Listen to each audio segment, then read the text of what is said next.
में आपके 200 नंबर का प्रश्न पत्र होने वाला है यूपीपीसीएस का, और 100 प्रश्न इसमें आएंगे यूपीपीसीएस में। हमने आपको बताया मोटा मोटी कि लगभग हर सेक्शन से 20-20 क्वेश्चन लेके चलते हैं कि इतने क्वेश्चंस आने हैं आपके। यूपीपीसीएस लगभग बराबर बांट देता है सारे हिस्सों को, और फिर उसके बाद क्वेश्चन दे देता है वो, तो 20-20 क्वेश्चन हम कर लेते हैं। अब हमें सिलेक्शन होने के लिए कितने चाहिए, यानी क्वालिफाई करने के लिए कितने चाहिए? तो क्वालिफाई करने के लिए हमें चाहिए 33% मार्क्स, यानी या तो 66 नंबर, या प्रश्नों में देखें, क्वेश्चंस में देखें तो 33 प्रश्न, यानी 200 नंबर में से यदि हमारे 66 नंबर से ज्यादा आ जाते हैं तो हम पास हो जाते हैं, सी सेट क्वालिफाई हो जाते हैं। या फिर हमारे 33 क्वेश्चन से ज्यादा नेगेटिव मार्किंग करने के बाद ठीक हो जाते हैं तो हम पास माने जाते हैं सी सेट में। अब हम क्या करें, ये 5 सेक्शन में सी सेट पूछा जाता है।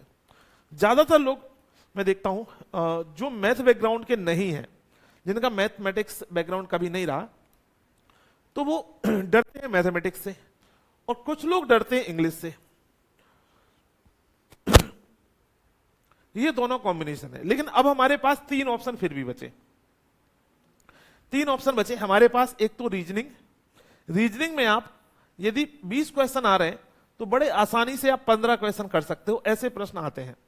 बस आपको मैं जो तरीका बताऊंगा वो आपको समझना है किस तरीके से। फिर बात आती है कम्युनिकेशन की। कम्युनिकेशन में भी आराम से 15 क्वेश्चन बहुत आसानी से किए जा सकते हैं, बिल्कुल ज्यादा जोर जबरदस्ती ना करके। और 15 क्वेश्चन यहां किए जा सकते हैं हिंदी में। हिंदी तो अभी आप लोगों ने ROLO के लिए पढ़ भी लिया है। इसमें वही सब पूछा जाएगा, शुद्धि अशुद्धि पूछा जाएगा, कौन सा वाक्य शुद्ध है कौन सा अशुद्ध है, ये सब पूछा जाएगा। और उसमें पूछा जाएगा संज्ञा सर्वनाम, इस तरीके की जो चीजें पूछी जाती हैं। तो बहुत कठिन सवाल नहीं होते हैं। वाक्य शुद्धि पूछी जाएगी, वर्तनी शुद्धि पूछी जाएगी। यदि आपने थोड़ा सा, जितनी आप मैथमेटिक्स पे मेहनत करने के लिए तैयार हैं, उतनी हिंदी पे यदि मेहनत कर ली तो बड़ा अच्छा हो जाएगा। तो यदि हम औसतन देखें तो आप 45 क्वेश्चन तो केवल इस सेक्शन से कर सकते हैं।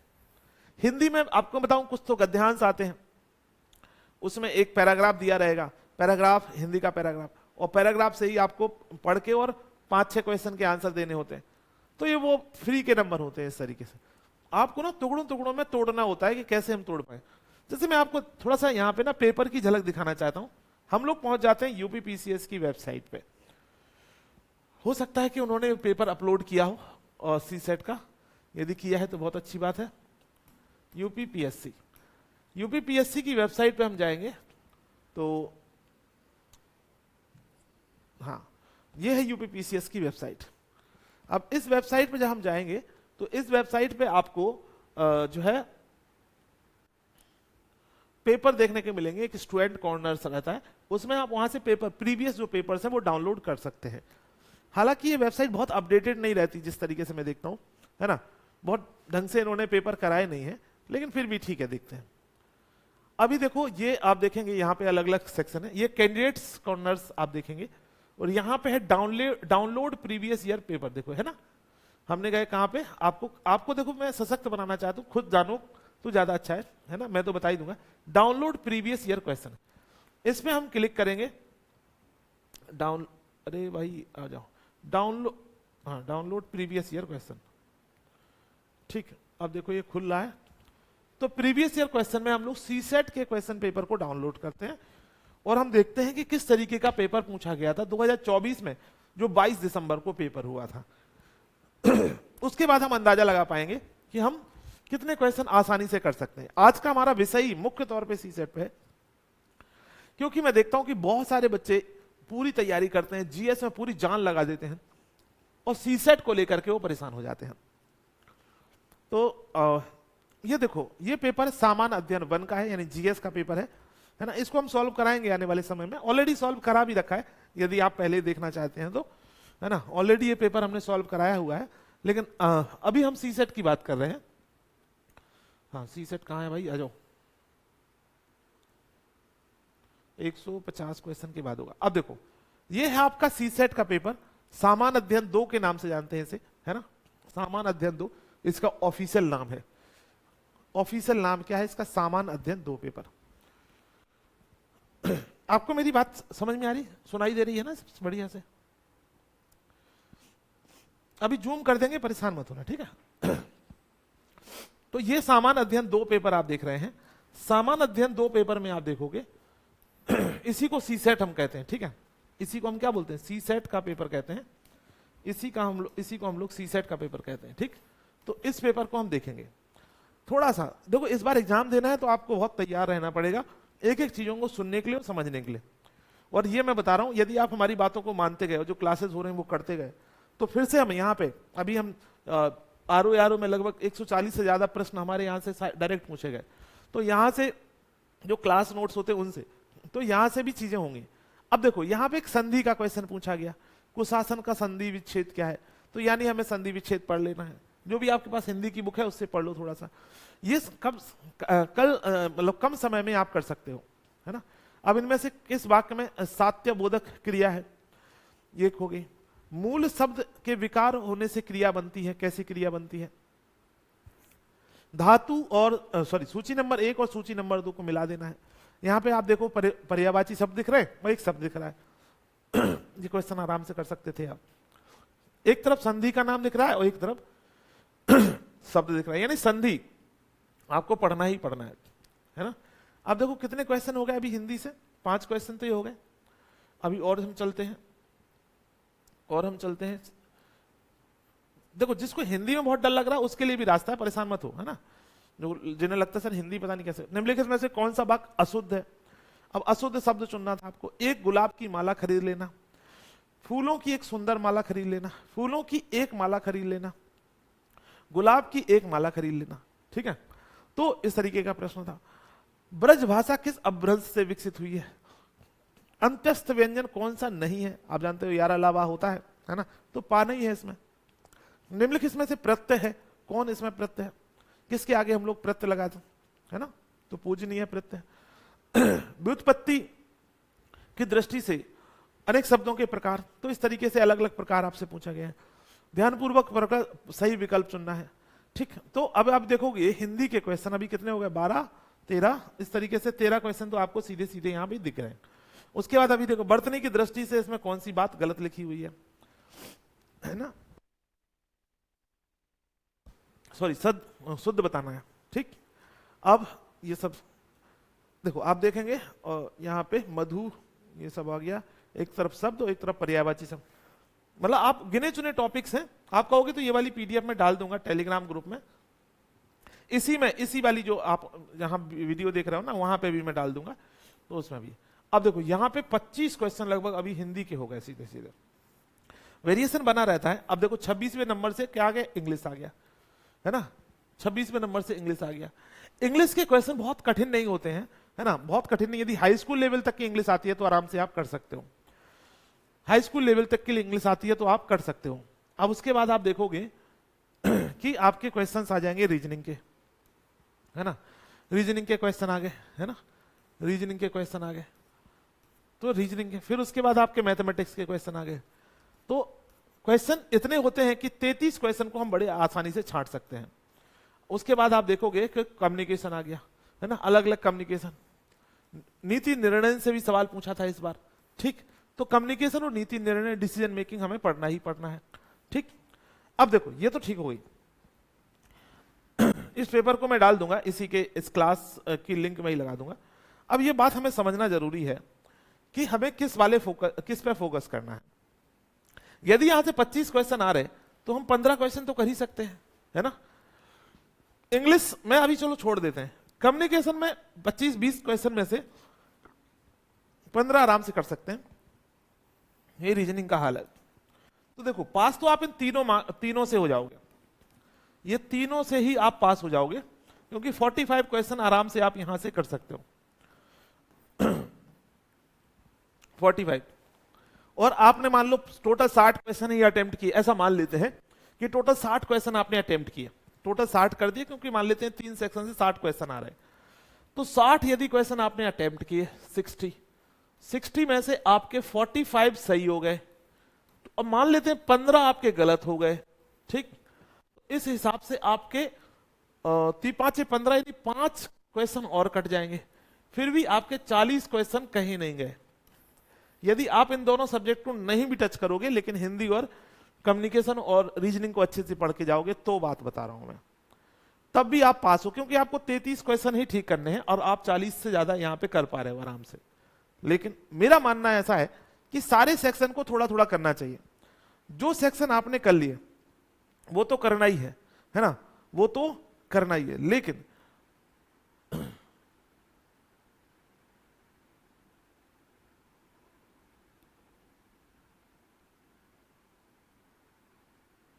ठीक है,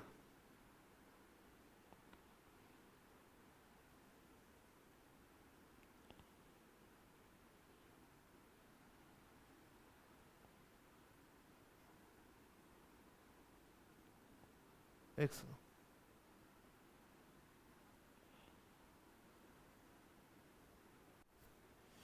ठीक है, सॉरी।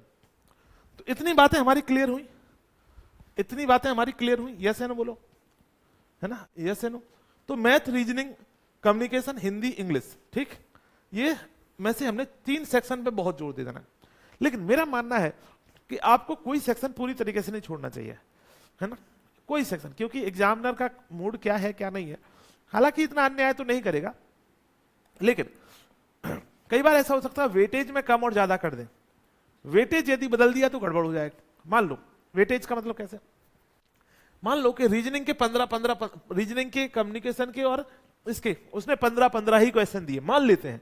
हालांकि ऐसा होगा नहीं, लेकिन फिर भी हम सारी प्रायिकता लगा लेते हैं, क्योंकि हमें सिलेक्शन लेना है by any hook and crook. हमें कोई बहाना नहीं छोड़ना कि सर मेरा इस वजह से नहीं हुआ, है ना। इस बार ये बहाना नहीं होना चाहिए किसी का भी कि सर मेरा इस वजह से, मैं यदि ये कर लेता तो मेरा पक्का हो जाता। ये सब चीजें होती हैं, बकवास वाली बात है, ठीक है। आपने, इसका मतलब है कि आपने उस तरीके से मेहनत नहीं की, सिंपल सी बात है। आपने पूरे एग्जाम की प्रक्रिया को सही से नहीं समझा। प्रक्रिया जो कहती है उसी हिसाब से हम चलते चलेंगे तो काम हो जाएगा। 3 सेक्शन हमने कर लिए, मान लो 15 क्वेश्चन है तो आपके 45 ही टोटल क्वेश्चन है। 45 आपने करे और मान लो 15 गलत हो गए, ऐसा हो सकता है। तो 15 गलत कर देंगे तो वैसे ही कितने बचेंगे, 30 क्वेश्चन, और 30 में से 5 और तो 25 नंबर, 25 क्वेश्चन ही बच पाएंगे। तो हमें इस तरीके से नहीं करना, हमें लोड थोड़ा सा क्या करना है, लोड को हल्का करना है अपना। हम क्या करेंगे, हम मैथमेटिक्स के भी कुछ टॉपिक ढूंढेंगे, सिंपल वाले टॉपिक, जैसे परसेंटेज, है ना, प्रॉफिट एंड लॉस, जैसे जैसे कि टाइम एंड वर्क, है ना, जो सिंपल सिंपल से सेगमेंट आते हैं, वो वाले सेगमेंट हम यहाँ पे, ratio and proportion, number system, जो सिंपल टॉपिक है, वो हम एलसीएम, एचसीएफ, इस टाइप के क्वेश्चन जो आते हैं वो हम यहां से कर सकते हैं। यानी कि हम इस मैथमेटिक्स से यदि चाहें तो 20 क्वेश्चन या 25 क्वेश्चन आते हैं, 15 क्वेश्चन आते हैं, वट, तो इससे हम 10 क्वेश्चन इजीली कर सकते हैं। ऐसे क्वेश्चन रहते हैं, 10 क्वेश्चन बड़े आसान तरीके से आप कर सकते हो। इंग्लिश में भी कुछ सेक्शन ऐसा होता है जो कि आराम से, जैसे कुछ वर्तनी वाला होता है, कुछ एक पैसेज वाला क्वेश्चन होता है ना, तो 10 क्वेश्चन यहां से भी इजीली किए जा सकते हैं। यदि हम 10 क्वेश्चन यहां से कर लें, 10 क्वेश्चन यहां से ठीक कर लें, और 15 और 15 और 15 यहां से कर लें, तो 15 × 45 और 10 और 10 20, है ना। तो 45 और 10 65 क्वेश्चन हो जाते हैं आपके, 65 क्वेश्चन, ठीक है। मान लेते हैं कि और 5 कम क्वेश्चन कर पाते हो तो 60 क्वेश्चन बड़े आसानी से आपके हो जाते हैं। वैसे तो आपको 65 इजीली करना चाहिए क्योंकि ये जरूरी है। अब मान लेते हैं 65 में 20 क्वेश्चन गलत भी हो गए, ऐसा हो सकता है, होना ही है, वो तो होता ही है ना। मान लो 20 क्वेश्चन गलत हो गए, हम ये मान के चल रहे हैं कि आप सटीक कर रहे हो, फिर भी उसमें भी गलत मान रहे हैं, हम समझ रहे हो। वैसे तो हमने आपसे क्या बोला, 20 में से 15, 20 में से 15, तो ऑलरेडी मान रहे हैं कि आप बिल्कुल सटीक वाले क्वेश्चन कर रहे हैं। लेकिन फिर भी हम मान लेते हैं कि हर सेक्शन से फिर से 5-5 क्वेश्चन या 4-4 क्वेश्चन गलत हो जाते हैं। तो अब 65 माइनस कितना हो जाएगा, 20। तो 65 माइनस 20 हम करेंगे तो ये कितना हो जाएगा बताओ। तो आप बोलोगे सर 45 हो जाएगा, 45। और 45 में 7 नंबर, 7 7 × 21, 7 क्वेश्चन इससे इसके नेगेटिव के घटा देते हैं, ठीक। तो फिर भी आपके 38 क्वेश्चन नेट बच गए, जिसमें कि आप इजीली पास हो गए। देखो इस पेपर को हमें बहुत टेक्टिक से करना होता है, ऐसा नहीं है कि हमें इसमें कोई बहुत बड़ा हमें जो है स्कोर कर लेंगे तो इससे बहुत कुछ फायदा हो जाएगा, बिल्कुल नहीं। लेकिन हाँ, पास होना जरूरी है, क्योंकि पास नहीं होगे तो जीएस का कुछ भी किया कुछ मतलब नहीं, ठीक। तो अब हम क्या करें इसके लिए सर? देखो अपने डेली के रूटीन में 1 घंटे का समय लिख लो। जिसका सी सेट कमजोर है उसके लिए बता रहा हूं, है ना। जो आसानी से कर लेता है उसके लिए कोई दिक्कत नहीं, लेकिन जिसका सी सेट कमजोर है तो उसके लिए मैं बता देता हूं आपको करना क्या है। डेली का 1 घंटे का समय बना लो। कोई भी 1 घंटे का समय जरूर बनाओ। हम लोग तो कंप्लीट कराएंगे, लेकिन आपको थोड़ा सा और आगे चलना है। देखो ये इसीलिए मैं बोल रहा हूं this is a mentorship class, है ना। आपका बड़ा भाई के तौर पे या छोटे भाई के तौर पे, जिस तरीके की आप उम्र है आपकी, उसी हिसाब से अपने आप को बिठा सकते हैं मुझे, है ना, कि आप बड़े भाई या छोटे भाई हैं। क्योंकि ये परीक्षा में रेंज बहुत बड़ी है ना, 45 साल तक के लोग इस एग्जाम को देते हैं, तो बहुत सारे लोग मुझसे ज्यादा उम्र में हैं। तो उनका मैं सम्मान करता हूं, उनके अनुभव का सम्मान करता हूं, लेकिन उनको चीजों को सीखना पड़ेगा। क्योंकि यदि आप इस परीक्षा में बैठे हैं तो आपको इस चीज को समझना तो पड़ेगा कि उसका पैटर्न क्या है, उसका तरीका क्या है। और चूंकि मैंने इस परीक्षा में अपने आप को प्रूव किया है, तो मैं बड़े आसानी से बता सकता हूं इसको। मैंने खुद 2 बार इंटरव्यू दिया, 3 बार मेंस दिया। ये बार बार बात बताने की क्यों होती है? वो इसलिए बतानी होती है क्योंकि आपको ये बात पता होना चाहिए कि आपको जो व्यक्ति बता रहा है, चीजें आपको समझा रहा है, तो वो कोई जो है नॉर्मल आदमी नहीं है ना। मतलब नॉर्मल तो है, लेकिन मतलब यह है कि ये जो बात बता रहा है वो बताने के लिए सक्षम है ना। कोई घपोसलेबाजी नहीं कर रहा है ना। अब हम क्या करेंगे इसके लिए? हमें 1 घंटे का समय निकालना है, ठीक। और सबसे पहले अगले 10 दिनों का टारगेट है, अगले 10 डेज का टारगेट है, या अगले 20 दिनों का टारगेट माना लो आप, 20 डेज का, ठीक। 20 डेज में क्या करना है? डेली आपको अपना पीवाईक्यू उठाना है, सी सेट का पीवाईक्यू, और पीवाईक्यू को सॉल्व करने की कोशिश करना है ना।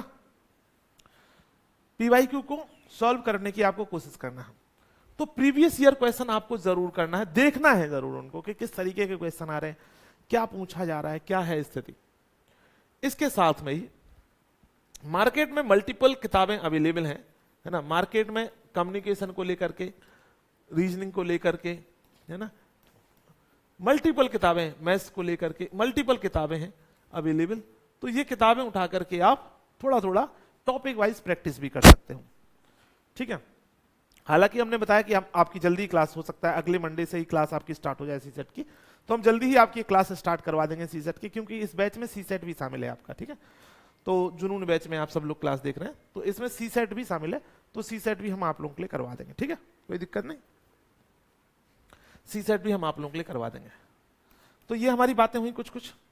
तो आप मार्केट से चाहे तो रीजनिंग और मैथ की या हिंदी की, हिंदी यारो आप लोगों ने मैक्सिमम लोगों ने दिया है, तो हिंदी को भी थोड़ा सा ध्यान दे दो, क्योंकि हिंदी आपने ठीक कर ली तो आपको फिर सरल हो जाएगा आपका रास्ता, ठीक है।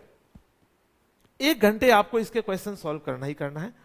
और आप जो है 1 दिन में 1-2 दिन बाद ही मैं आपको पूरे टॉपिक की लिस्ट बना दूंगा, है ना। रीजनिंग में कौन कौन सी टॉपिक पढ़ना है, ठीक, टॉपिक की लिस्ट रीजनिंग के और मैथ के, है ना। स्पेशली कौन कौन से टॉपिक पढ़ना है आपको, वो टॉपिक्स में आपको बता दूंगा, जिससे कि रीजनिंग और मैथ्स के, जिससे कि वो टॉपिक इजीली आप कर पाओ, है ना। कम्युनिकेशन भी हम करवाएंगे, तो कम्युनिकेशन बहुत कम क्लासेस होती कम्युनिकेशन की, लेकिन उसमें में सफिशिएंट हो जाता है। कम्युनिकेशन के जो क्वेश्चंस हैं आप प्रीवियस ईयर क्वेश्चंस को आधार बना सकते हो। कम्युनिकेशन के ज्यादातर जो क्वेश्चन वो प्रीवियस ईयर क्वेश्चन के आधार पे ही पूछे जाते हैं, तो प्रीवियस ईयर क्वेश्चंस अच्छे से आपका होना चाहिए, ठीक है। चलो, तो ये मैं मान के चल रहा हूं कि आप लगभग 80 क्वेश्चन को अटेम्प्ट करना ही करना है, 80 नहीं तो 70 को तो करना ही करना है। इसके लिए हमें स्पीड बढ़ानी पड़ेगी। स्पीड बढ़ाने के लिए हमें क्या करना पड़ेगा? थोड़ी सी प्रैक्टिस करनी पड़ेगी। मैं देखता हूं इस बार आरओ यारो की परीक्षा हुई, बहुत सारे बच्चों से मेरी बात हुई, वो बोल रहे हैं सर 200 में से केवल हम 130 ही क्वेश्चन अटेम्प्ट कर पाए, 115 ही कर पाए। ये नहीं होना चाहिए, इतनी कम स्पीड में कुछ नहीं होगा। देखो ये यथार्थ है, अच्छा लगे या बुरा लगे, मैं आपको खुश करने के लिए तो बिल्कुल भी नहीं आया हूं। बहुत सारे लोग करते रहते हैं, लेकिन आपको खुश करने के लिए नहीं, जो सत्य है वो बताने के लिए आया हूं कि आपको स्पीड बढ़ानी पड़ेगी। यदि आपकी स्पीड कम है तो स्पीड को बढ़ाओ। कैसे बढ़ाओ? एक तो बहुत तेजी से पढ़ो, जो भी चीजें आप पढ़ रहे हो ना, ऐसे धीरे धीरे धीरे धीरे ऐसे मत पढ़ो, थोड़ा सा स्पीड अप पढ़ो, स्पीड से पढ़ो चीजों को, क्योंकि वहां पढ़ने की स्पीड ज्यादा होगी ना, तो फिर आसानी से आप पेपर पूरा कंप्लीट कर पाओगे। क्योंकि आमतौर पे यूपीपीसीएस का पेपर लेंदी होता है, 2 घंटे में आपको करना है, तो पेपर लेंदी होता है, बहुत छोटू सा पेपर नहीं होता है, ये बात आप जानते हो। ठीक है ना? बात समझ में आ रही मेरी किसी को? थोड़ी थोड़ी बातें समझ में आ रही हैं। और सी सेट में बड़ी दिक्कत होती, क्योंकि सी सेट में मैं देखता हूं ज्यादातर बच्चे क्या होता है, उनके साथ पता होता क्या है ना? हाँ भाई, सी सेट की क्लास होगी, श्वेता होगी। अब देखो, ज्यादातर बच्चों के साथ पता क्या है, एक स्थिति है खतरनाक वाले, वो मैथ का और रीजनिंग का किसी का भी क्वेश्चन उठाएंगे और उस क्वेश्चन में फंस जाएंगे। ये सबसे बड़ा ट्रैप होता है कमीशन का। कमीशन चाहता है कि तुम फंस जाओ। अच्छा ये बताओ, कोई मान लो आपकी जीवन में बहुत बड़ी चुनौती आ गई, एकदम बहुत बड़ी चुनौती, लेकिन उसके बाद आपको लग रहा है कि इस जीवन को यार फिर भी पार कर सकते हैं यदि हम दूसरे विकल्प चुन ले तो आप क्या करोगे? क्या उसी चुनौती से लड़ते रहोगे, या फिर हम दूसरे विकल्प चुन के अपनी जिंदगी को अच्छा कर लेंगे? तो जाहिर सी बात है कि हम दूसरे विकल्प चुनकर जिंदगी को अच्छा कर लेंगे। यही तो सी सेट है, यही तो एप्टीट्यूड वाली बात हो गई कि भाई हमारे पास 100 क्वेश्चन है, उस 100 में से हमें 33 अच्छे अच्छे क्वेश्चन छांट लेना है ना? 50 छांट लेंगे और सॉरी, उन क्वेश्चन पे यदि हम फोकस कर दें तो बढ़िया है। अब देखो, आप जानते हो कि एक क्वेश्चन यदि आप 100 क्वेश्चन करते हो, एक क्वेश्चन को करने के लिए, है ना, एक क्वेश्चन को करने के लिए आपके पास समय कितना है? 100 क्वेश्चन है और 120 मिनट है। यही तो है, यही तो है। यानी यदि आप देखो, सॉरी, 100 क्वेश्चन है, 120 मिनट है, ठीक है? तो एक क्वेश्चन को करने के 120 डिवाइड बाय 100 क्वेश्चन, ठीक? तो अब देखोगे आप 6/5, यानी 1 मिनट से थोड़ा सा ज्यादा समय आपके पास है ना?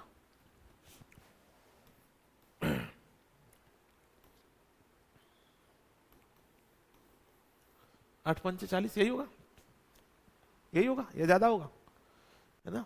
5 से कम 5 और पॉइंट, और उसके बाद फिर हम लगा देंगे 1, सॉरी, तो यहां हो जाएगा 2, 1.2, है ना? 1.2 मिनट का समय है आपके पास, केवल 1.2 मिनट का, 1.2 मिनट, 1 मिनट से थोड़ा सा ज्यादा, 1.2 मिनट। अब हम क्या कर सकते हैं? हमने बोला आपसे कि आप 100 क्वेश्चन को टारगेट मत करो, पहली बात, है ना? 100 क्वेश्चन को टारगेट मत करो, आपको 80 क्वेश्चन ही टारगेट करना है, 80 क्वेश्चन ही। तो चलो 80 से डिवाइड कर लेते हैं, तो 100 आपके पास हो गए, 120 मिनट और 80 क्वेश्चन, 80 क्वेश्चन हो गए, ठीक है? तो क्या हो जाएगा? 4 × 12, और तो ये हो जाएगा आपका 1.5 मिनट। एक्चुअली 1.5 मिनट भी नहीं मिल रहा है आपको। पूछो क्यों नहीं मिल रहा है? क्योंकि आपको पता है कि आपको बबल भी तो भरने हैं, गोले भी तो भरना है ना? गोले भी तो भरना है, तो उन गोले भरने में भी समय लगेगा। यदि आप 100 क्वेश्चन के गोले भरते हैं तो औसतन 10 मिनट का समय वहां भी लगना है। तो लगभग हमारे पास जो समय है वो 1 मिनट, 1.25 मिनट का समय है औसतन, बस, यदि 80 क्वेश्चन करते हैं तो। यदि आप पूरे 100 क्वेश्चन करते हो तो आपके पास केवल एक क्वेश्चन के लिए 1 मिनट बचेगा, क्योंकि वो 10-15 मिनट ऐसे ही चले जाते हैं पेपर आंसर की भरने में, फिर वो एंट्री कराने वाले आएंगे, उसमें समय चला जाएगा, इस तरीके से चला जाता है। तो समय का कैलकुलेशन आपके पास बहुत अच्छा होना चाहिए, वरना दिक्कत हो जाएगी। तो अब आपने देख लिया कि इसका मतलब क्या हुआ, पता है? कि यदि किसी क्वेश्चन का आंसर आपसे 1.5 मिनट में नहीं निकल रहा है, या मैक्स टू मैक्स 2 मिनट में नहीं निकल रहा है, मान लो आपको लग रहा है कि चलो 2 मिनट में इस क्वेश्चन का 100% आंसर आ ही जाएगा, तो ठीक है। यदि आपको लग रहा है नहीं यार, हम बस ट्राई कर रहे हैं, और आपने 1 मिनट से ज्यादा उसमें समय दे दिया, ट्राई करने वाले क्वेश्चंस में यदि 1 मिनट से समय ज्यादा दे दिया, तो आपके जो है क्वेश्चन पेपर छूट जाएंगे। समय नहीं ना, समय है ही नहीं, क्या करोगे? समय है ही नहीं तो क्या करोगे? छूटेगा ही फिर तो इस बात का विशेष ध्यान देना है आपको कि स्थिति क्या होने वाली है, ठीक? सो जैसे ही किसी क्वेश्चन में फंस जाओ, छोड़ दो उसको, क्योंकि आपके पास 100 विकल्प हैं, है ना? 100 क्वेश्चन है आपके पास, कोई एक क्वेश्चन नहीं है। वो कहते हैं ना, तू नहीं तो और सही, और नहीं तो और सही। तो ऐसा थोड़ी है, जीवन में तो आगे बढ़ना होता है ना, यही तो पेपर में दिखाया जा रहा है। कई बार आपने मैथमेटिक्स, कई बार इंजीनियर्स लोग इसमें बहुत फंसते हैं, क्योंकि जो आर्ट्स बैकग्राउंड के होते हैं वो तो जानते हैं कि चलो ये कठिन है, मुझे नहीं आ रहा, वो छोड़ देंगे। इंजीनियर भाई साहब लोग पता क्या करते हैं, बहने लोग, वो ले लेते हैं दिल पे इस बात को, मैं इंजीनियरिंग, मैंने बीटेक किया, मुझसे नहीं होगा, और वहीं पे डूब जाते हैं वो, है ना, मैं भी इंजीनियर हूं, ठीक है, सिविल इंजीनियर हूं, लेकिन इस तरीके का ईगो नहीं होना चाहिए, है ना। परीक्षा में तो एटलीस्ट बिल्कुल भी नहीं होना चाहिए, क्योंकि आप जैसे ही ईगो में आए कि मैं तो इंजीनियरिंग किया, मैं तो बीटेक किया, इसको ये क्वेश्चन मुझसे कैसे गलत हो जाएगा, मैं तो इस क्वेश्चन को ऐसे चुटकियों में कर दूंगा, सो ही समझ लो कि आप फंस गए, एग्जामिनर ने आपको फंसा लिया। तो ये नहीं करना है, ठीक है। मोटा मोटी बातें समझ में आई आपको मेरी सीसेट से संबंध में। फिर थोड़ी हम लोग जीएस के संबंध में बात करेंगे फिर हम थोड़ी जीएस के संबंध में बात करेंगे। एक बार आप लोगों की तरफ से हरी झंडी मिल जाए तो।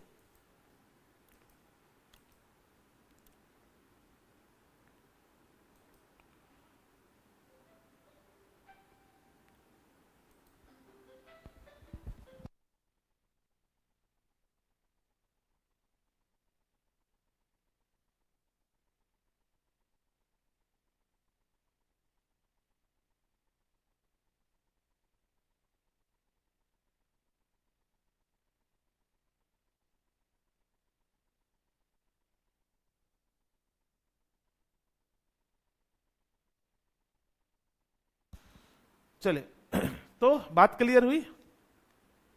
यस, आगे चलते हैं। अब हम जीएस पे आ जाते हैं, जनरल स्टडी। जीएस के बारे में बात कर लेते हैं थोड़ी सी, है ना। ये देखो, जो पीवाईक्यू 2024 का पेपर आया था वो हम इसी वीडियो में अटैच करवा देंगे, ठीक है। तो आप लोग इस क्लास को देखने के बाद थोड़े टाइम बाद उसको आप देख लेना वहां से। तो ये जीएस के बारे में। अब आपको पता है जीएस में कितने क्वेश्चन आने हैं? 150 क्वेश्चन आने हैं, पहली बात 150 क्वेश्चन आने हैं, ग्रेट। 150 क्वेश्चन आने हैं 200 नंबर के आने हैं सॉरी 200 मार्क्स के आने हैं। इसमें भी 1/3 की नेगेटिव मार्किंग है, नेगेटिव मार्किंग है, ठीक है। उसके बाद आप देखेंगे 1/3 की नेगेटिव मार्किंग है और 2 घंटे का समय है, 2 घंटे का समय है, यानी 120 मिनट का समय है, 120 मिनट। ये आपकी परीक्षा का पैटर्न होने वाला है, जीएस वाला जो पहला पेपर होगा। इस परीक्षा में हम सामान्य तौर पे देखते हैं, देखो बहुत इस बात को जोर देना है आपको जो मैं बताने वाला हूं। आपको पता है ये परीक्षा, इसको हम लोग बोलते हैं यूपीपीएससी अपर सबऑर्डिनेट। क्या बोलते हैं? अपर सबऑर्डिनेट इस परीक्षा का नाम है। इस नाम में ही सब कुछ है ना। और उसके बाद लिखता है वो एसीएफ, है ना।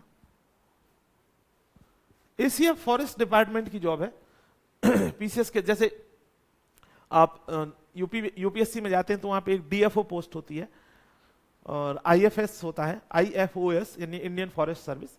इसी तरीके से यहां पे भी फॉरेस्ट सर्विसेज होती हैं, है ना। वो एसीएफ के थ्रू लोग जाते हैं। अब ये बताओ, मान लो आपको कोई एग्जाम की परीक्षा करानी है जिसमें आपको फॉरेस्ट से संबंधित चीजें पूछनी है। जाहिर सी बात है, कॉमन एग्जाम है पीसीएस के लिए और एसीएफ के लिए, प्रीलिम तो कॉमन है। तो क्या आप एनवायरमेंट से सवाल पूछेंगे या नहीं पूछेंगे? तो जवाब होगा यस, पूछेंगे।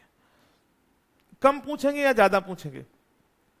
तो आप बोलोगे सर ठीक ठाक पोर्शन में तो पूछेंगे हम।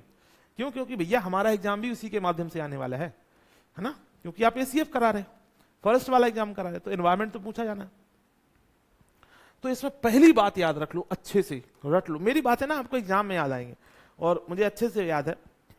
बहुत सारे बच्चों ने आरओ वाले बच्चे जो हैं, जिन लोगों ने एग्जाम दे के आए, वो बाद में मुझे बोला कि सर गुरुजी आप जैसी जैसी बातें बोलते थे वैसे ही परीक्षा में हुआ है ना।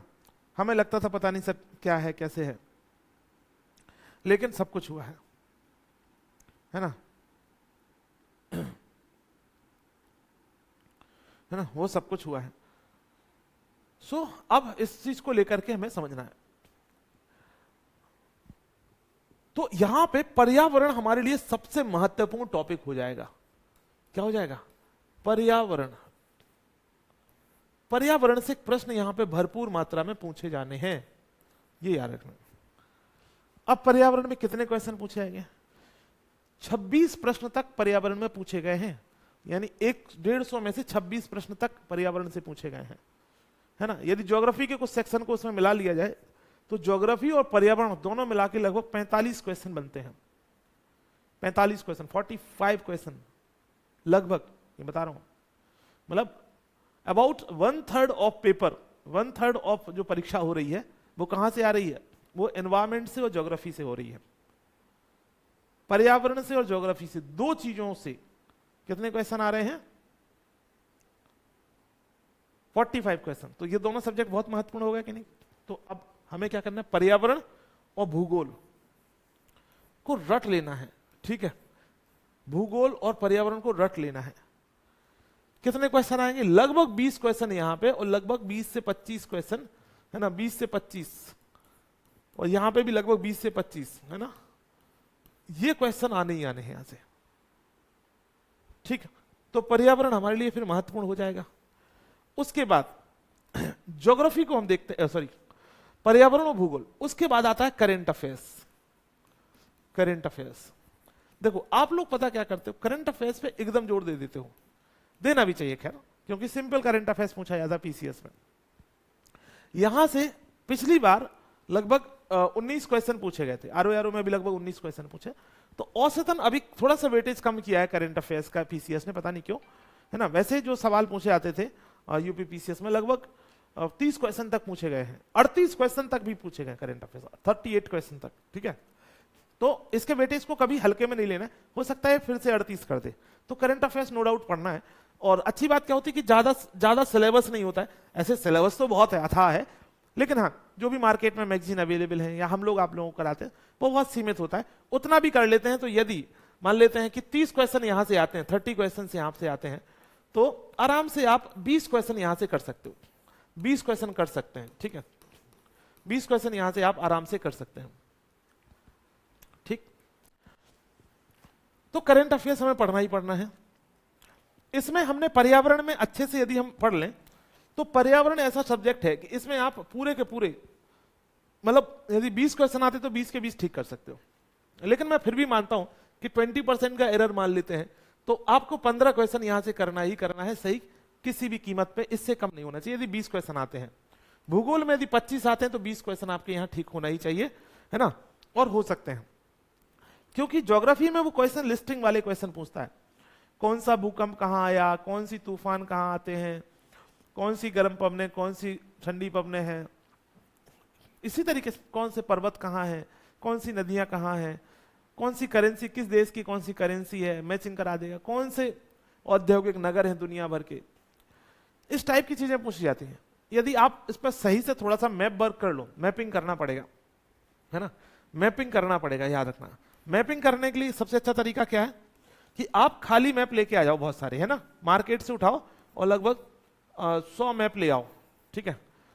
50 मैप इंडिया के ले आओ, 50 मैप वर्ल्ड के ले आओ, और 50 यूपी के भी ले आना, यूपी का एग्जाम दे रहे क्योंकि इन तीनों को मिलाकर 150 मैप ले आना। यदि ये नहीं तो वो मैप बनाने वाला ना एक ढांचा आता है ना, मैप जिससे ड्रॉ करते हैं, तो वो ले आना एक, उससे आप कितने ही मैप बना सकते हो अपनी नॉर्मल कॉपी पे भी, तो वो ढांचा ले आना, 10-20 रुपए का आता है वो, ठीक? उसको पता नहीं क्या बोलते हैं, मुझे अंग्रेजी में नहीं पता है, लेकिन हाँ वो ले आ सकते हो। तो उससे आराम से आप मैप बना सकते हो। ड्रॉ किया, देन एक एक चीज भर दो। एक मैप में घास के मैदान भर दो, एक में हमने पर्वत भर दिए, एक में हमने जो है नदियां भर दी, एक में हमने ज्वालामुखी भर दिए, एक में हमने पवने भर दी।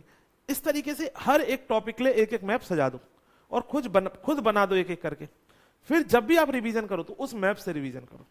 ये आपको मेहनत करनी पड़ेगी। देखो ये परीक्षा कठिन है, और अभी लगभग आपको मैं बता रहा हूं क्योंकि समय बहुत ज्यादा नहीं है, तो आपको अगले 2 महीने जो है वो कम से कम आपको 10 से 12 घंटे का समय पढ़ाई में देना पड़ेगा। 12 घंटे 15 घंटे, जितना भी ज्यादा समय दे पाओ, और आपकी एग्जाम क्वालिफाई होगा, इस बात की गारंटी है। लेकिन इतना मेरे हिसाब से कर दो, है ना, करना पड़ेगा। देखो कुछ चीजें आपको भी करना पड़ेंगी, बहुत सारी चीजें हम लोग नहीं करा सकते हैं क्योंकि हमारे पास बहुत सारी लिमिटेशन है ना, बहुत सारे समय की भी लिमिटेशन है, फाइनेंस का भी कॉन्स्टेंट है, ऐसे तो मतलब आप समझो ना। लेकिन फिर भी हम आपको जो गाइडेंस दे रहे हैं वो आपको समझना है। क्लासेस जो दे रहे हैं उनको अच्छे से करते जाओ, उससे मैक्सिमम क्वेश्चन आपको मिल जाते हैं, है ना। जो पीडीएफ्स मिल रहे हैं उनको अच्छे से डेली के डेली पढ़ते रहो।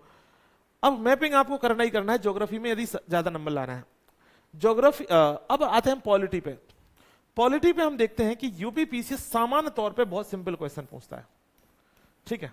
तो इसके लिए बहुत लड़ना झगड़ना नहीं है। यदि ढंग से आप इसकी लूसेंट भी पढ़ लेते हो ना, पॉलिटी के लूसेंट्स, है ना, लूसेंट्स, ये लूसेंट्स भी पढ़ लेते हो तो भी आपको काम हो जाएगा। साइंस से क्वेश्चन पीवाईक्यूज पूछे जाते हैं, मैक्सिमम क्वेश्चन कितने, साइंस से पीवाईक्यू, प्रीवियस ईयर क्वेश्चन। देखो पीवाईक्यूज तो सबके करना ही करना है, PYQ previous year question PYQ. तो जिसने भी पीवाईक्यूज नहीं किया अभी पीवाईक्यू कर लो जल्दी से, है ना। एक एक सब्जेक्ट के पीवाईक्यू साथ साथ में करते चलना है, और साइंस के तो जरूर करना है, साइंस और एनवायरमेंट इनके पीवाईक्यूज आप नहीं छोड़ सकते हो, ठीक है। ये दोनों के दोनों पीवाईक्यूज को रट लेना है, घोल के पी जाना है। यदि आप इन दोनों के दोनों पीवाईक्यूज को घोल के पी गए, है ना, तो इन दोनों से 20 और लगभग 20 40 नंबर में से आपके 35 नंबर आराम से पक्के हैं। 35 बोल रहा हूं, साइंस के पूरे 100% क्वेश्चन रिपीट होते हैं, ठीक। एनवायरमेंट के भी लगभग जो है 50-60-70% क्वेश्चन इसके भी रिपीट होते हैं। तो आराम से आप 35 क्वेश्चन ला सकते, 35 नंबर, यदि दोनों के पीवाईक्यूज पे अच्छे से जोड़ दिया। ये पता होना चाहिए पीवाईक्यूज। अब आप लोग पता क्या करते, इतिहास का पीवाईक्यू उठा लेते हो, इतना मोटा हो गया वो। अरे भाई उसमें मेन मेन चीजें पढ़ो ना, मेन मेन चीजें पढ़ो और सरसरी नजरों से जल्दी जल्दी देखो, है ना। तो आपको देखो यूपी पीसीएस का सबसे कठिन हिस्सा होता है इतिहास, याद रखना। वही आज की बात नहीं, आज से 50 मतलब जब से एग्जाम हो रहा है तब से यही स्थिति रही है कि यूपी पीसीएस इतिहास को कठिन पूछता है, वो हमेशा से रहा है, और आपने भी पेपर में देखा होगा।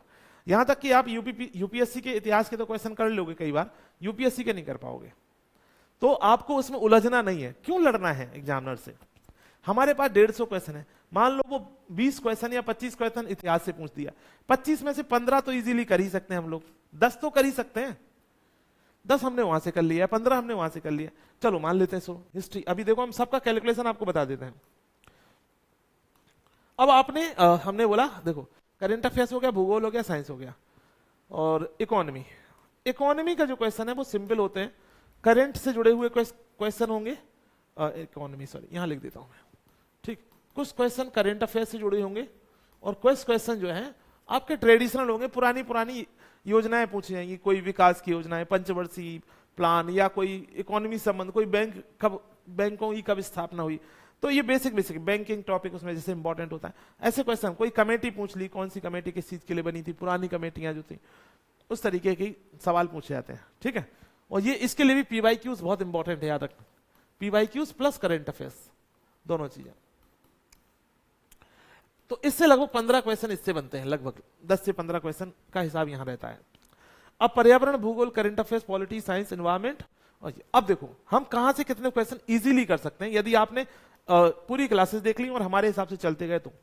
पर्यावरण में यदि 20 क्वेश्चन आते हैं तो मैं तो दावा करता हूं 20 से 20 कर लोगे, लेकिन मान लेते हैं 15 कर लेते हो। भूगोल में यदि 25 क्वेश्चन आए तो 20 आप यहां से कर लोगे। करंट अफेयर्स में आप 20 क्वेश्चन यहां से कर लोगे, ठीक है। पॉलिटी यदि आपके 20 क्वेश्चन यहां से आते हैं तो 18 क्वेश्चन, 20-15 क्वेश्चन आराम से कर सकते हो, ठीक है। साइंस के लगभग 20 क्वेश्चन आते हैं तो 15-18 क्वेश्चन आराम से यहां कर सकते हो। एनवायरमेंट के भी लगभग इतने ही क्वेश्चन आते हैं, ठीक है, तो हमने ऊपर लिख दिया है पर्यावरण के, ठीक है। उसके बाद आती है इकोनॉमी। इकोनॉमी 15 में से 10-12 क्वेश्चन आराम से किए जा सकते हैं, कोई बहुत बड़ी बात नहीं है, बड़े प्यार से। अभी हमारे कोई सब्जेक्ट बचा क्या, हिस्ट्री हो गया, हिस्ट्री, हाँ। अब इतिहास आ जाते हैं, हिस्ट्री। हिस्ट्री में भी कितने क्वेश्चन आएंगे, लगभग 25 क्वेश्चन औसतन ले लेते हैं, और 15 क्वेश्चन डुएबल होते हैं, आराम से करने वाले होते हैं 15 क्वेश्चन। अब हमने कितने क्वेश्चन कर लिए यदि हम इस तरीके से करते हैं तो देखो 15 क्वेश्चन ये हो गए, है ना। पॉलिटी के 15 क्वेश्चन हो गए, 15 क्वेश्चन साइंस के हो गए, 45 हो गए, ठीक है। और फिर हो गए करंट अफेयर्स के 20 क्वेश्चन, 45 और 20 65 हो गए, और फिर 15 क्वेश्चन हो गए पर्यावरण के, तो 65 और 20 80, और भूगोल के हो गए आपके 100 प्रश्न, तो मतलब 20 तो 100 प्रश्न हो जाएंगे, और उसके बाद इकोनॉमी के 10, मतलब 110 क्वेश्चन ऐसे हैं जो कि आप जो कठिन कठिन चीजें उनको छोड़ करके बड़े आसान तरीके से 110 बहुत करेक्ट अटेम्प्ट ले सकते हो, बहुत सही तरीके से, बहुत सही तरीके से 110। और 110 कट ऑफ कभी नहीं गई अभी तक के इतिहास में, 110 क्वेश्चन की बात कर रहा हूं मैं, ठीक है, नेगेटिव मार्किंग में। और ये क्वेश्चन वो है जब नेगेटिव करने के बाद है सब कुछ। यदि 110 आप स्कोर कर लेते हो क्वेश्चन, तो कोई माई का लाल नहीं कि जो आपका प्रीलिम रोक दे, कोई नहीं रोक सकता है। लेकिन इसके लिए प्लानिंग करनी पड़ेगी। जबरदस्ती किसी चीज में झगड़ो मत।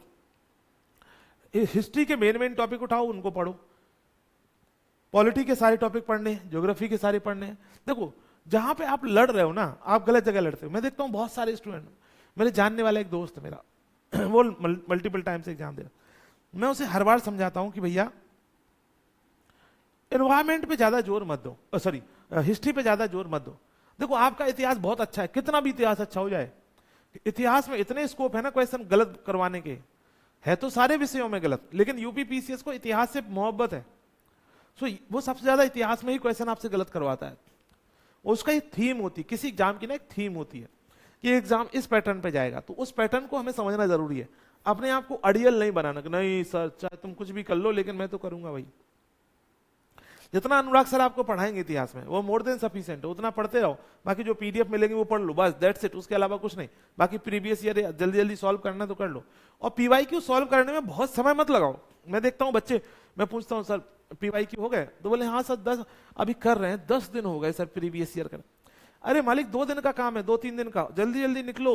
आप पता क्या करते हो पीवाईक्यू करने में, मान लो एक क्वेश्चन पूछा गया कि रक्त एक ऊतक है ना, रक्त किस तरीके का ऊतक है, तो उसमें लिखा है संयोजी ऊतक। अब उसी क्वेश्चन को दूसरे तरीके से पूछा गया, तो आप उस क्वेश्चन को भी पूरा पढ़ने लगते हो। फिर उसी क्वेश्चन को उसी घटना चक्र में तीसरे तरीके से ही पूछा गया एग्जामिनर, तो उसको भी पढ़ने लगते हो। तो ऐसे में होती है दिक्कत। आपने देख लिया कि हाँ रक्त संयोजी ऊतक है, ये ज्ञान आपको आ गया, उससे मिलता जुलता क्वेश्चन आपने देखा कि इसी से क्वेश्चन पूछा, उस पर क्रॉस लगा दो, है ना, और क्रॉस लगाते जाओ ऐसे ऐसे क्वेश्चन पे जो आपको नहीं पढ़ने हैं बार में, क्योंकि जो दोबारा रिवाइज करोगे तो जो मेन मेन चीजें हैं वो आपको पढ़नी है, दैट्स इट। ठीक है ना, तो इन बातों को आप विशेष ध्यान दो और फिर देखो कैसे नहीं आपका क्वालिफाई होता है। ठीक है, आज आप लोगों की ज्योग्राफी क्लास नहीं हो पाई क्योंकि सर की तबीयत असल में खराब हो गई है ना, उनको ऑलरेडी थोड़ी तबीयत खराब थी उनकी। अभी आपकी जो है इसके बाद अनुराग सर की क्लास होगी आप लोगों की जुनून बैच में, सॉरी अमन सर की होगी दोनों, साइंस वाली और यूपी वाली। अनुराग सर की भी आज क्लास वेडनेसडे को कब नहीं होती, उनकी छुट्टी रहती है वेडनेसडे की, तो इसके स्थान पे वो संडे को क्लास लेंगे। ठीक है, सो पढ़ लो, बाकी कोई डाउट होता है, कोई दिक्कत होती है, कोई समस्या होती है तो आप हमसे बात कर सकते हैं। देखो बहुत सारे क्वेश्चन सॉल्व करना है तो आपके पास एक बहुत अच्छा विकल्प है, आप हमारे यहाँ पे डेली प्रैक्टिस प्रोग्राम ज्वाइन कर सकते हो, है ना। यदि बहुत सारे क्वेश्चन, क्योंकि होता क्या ना टॉपिक वाइज क्वेश्चन सॉल्व करना है, तो आप देखो ये बैच आप देख रहे हैं UP PCS daily practice programme. इसमें क्या है कि इसमें अच्छी बात क्या है कि इसमें जो टॉपिक्स हैं, है ना, पहले हमने टॉपिक्स बांट दिए हैं। टॉपिक देखो यहां देखोगे, जैसे हर क्वेश्चन के ना इस तरीके से 75 क्वेश्चंस देते हैं हम, है ना। जैसे ये डे 2 है, अब इसके 75 क्वेश्चन, अब डे 2 के टॉपिक्स हैं वो ऑलरेडी आपको इसी में मिल जाएंगे। ठीक है, डे 2 के जो टॉपिक है ना वो इसी में ऑलरेडी आपको मिल जाएंगे, तो आपको हड़बड़ाने की और घबराने की कोई भी जरूरत नहीं रहेगी, तो इसको आप ध्यान रखेंगे। ठीक है, तो ये ले सकते हो, इस पर डिस्काउंट भी लगा सकते हो यदि आप चाहो तो, है ना। ये एक कोड लगा लो आप इसमें ED50, तो आई थिंक 50% डिस्काउंट हो जाना चाहिए। यस हो गया, तो ED50 लगाओगे तो 999 का भी हो जाएगा ये, है ना, 1999 से 999 का, तो ये भी आपके पास एक अच्छा ऑप्शन है, चाहो तो कर सकते हो। चलो फिर आप लोगों से मिलते हैं नेक्स्ट वाले सेशन में। हाँ, कौन सी क्लास की पीडीएफ नहीं डली है, जो भी क्लास की पीडीएफ नहीं डली वो डल जाएगी, भी देख लेता हूं मैं अभी। ठीक है, दिखवा लेता हूं।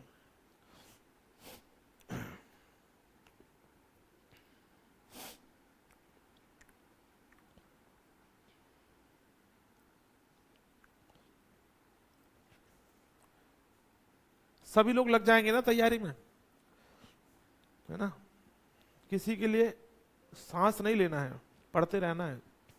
पेपर के बाद किसी से ये नहीं सुनना है कि सर मेरा ये हुआ नहीं, ये नहीं हुआ, वो ऐसा वैसा हो गया, क्योंकि अभी से लगोगे तो ही होगा। फिर वो आप सोचो उस समय कुछ हो जाएगा तो नहीं होगा, ऐसे कोई करिश्मा नहीं होता है जीवन में, है ना। जीवन में कोई करिश्मा नहीं होने वाला है हम लोगों की लाइफ में, है ना। हमारी मेहनत ही सब कुछ है जो हमें कुछ कराएगी। चलो ठीक है, थैंक यू।